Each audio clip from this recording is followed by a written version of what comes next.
we'll start with Mark Tomblin, and he is the Chief Strategy Officer at Taxi. A little bit of background, and I'm going to read it so I don't get it wrong.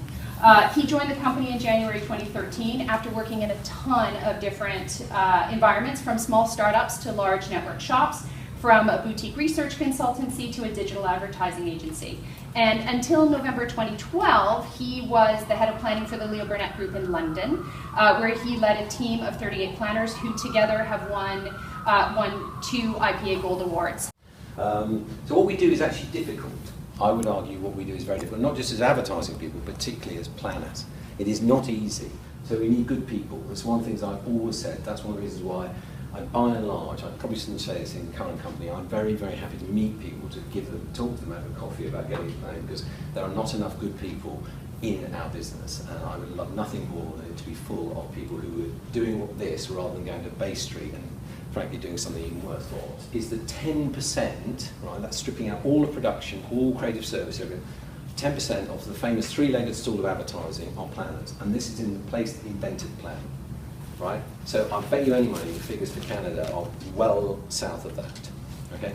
It's a minority sport. Okay? It's like ice hockey in the UK. Okay? I know it's hard for you to get your head around, but nobody in the UK knows what ice hockey is. Right? Absolutely no idea. Completely weird, isn't it? Is that actually to be a good planner, and certainly to be a great planner, you need a particularly odd skill set. And I don't think it's common. And it needs a fine balance, and the concepts I'm going to talk about are very well-known concepts, but the point is not the concepts, the point is the conjunction of the concepts. The point is it requires a fine balance of very highly developed left brain. If you don't like numbers, leave the room. Okay, seriously, don't even think about becoming a planner if you can't read spreadsheets and you're not interested in numbers. So you've got the right brain and left brain. Everyone's got them. The issue with planners is that they are well balanced. Okay. You need to have both. So you can't be actuarially obsessed with spreadsheets any more than you can be sort of painterly obsessed with the creative side. You have to have the two together. And one of the reasons you do is that actually the environments in which planners function are the most, I would argue, the most diverse in the whole advertising business world. And also what matters is this: you have to have a number of things. These are my personal views. You have to be insatiably curious about other people. Planning is not about you. You can have an ego. I've got an ego and love talking to people in crowds, as you can probably tell. But the fact of the matter is I've got to be interested in other people. You've got to be interested in other people the way comedians are interested in other people. Right? It's often said that great comedians get their best material by listening to people talk on streetcars, okay, or on the subway. Same with planning, right? If you're not interested in other people's lives, don't do it. The really difficult thing about planning, I believe, is this.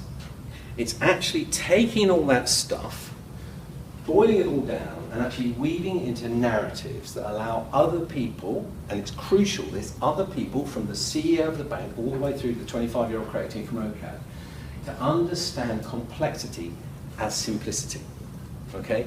And it's fucking difficult to do, all right? It really is. But to me, this is absolutely the essence of what we do. Other people may disagree, but to me, if you can't do this, you can't plan, okay? And if that doesn't interest you, don't do it. So we tell great stories, okay? That's what we do. We are storytellers.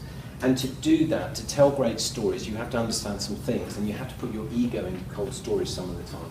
But you have to be confident. Confident is half of planning, is being confident. When a creative team asks you, do you really think that? The answer is not, well, do you know, I don't really think that, or I'm not sure, or could you give me half an hour and I'll tell you, no, yes, of course I fucking think that, otherwise I wouldn't have said it, right? Idiot. You don't know what an idiot is, but you know what I mean. Be engaging, right? Be personally engaging. I'm hopefully demonstrating to you some of that this evening. If I'm not, don't tell me, that I'm well with the handling. The other thing is, use metaphor unashamedly. Right? Metaphor is the most powerful unlocking tool, I believe, open to us as storytellers.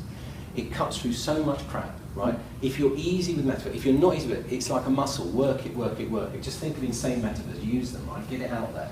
Because actually metaphors actually make multiple connections quickly. They cut through the crap of rhetoric.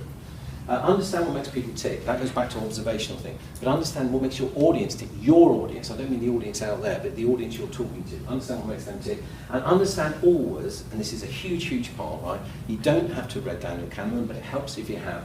Attention is something that costs us huge amounts of effort. Huge amounts of effort.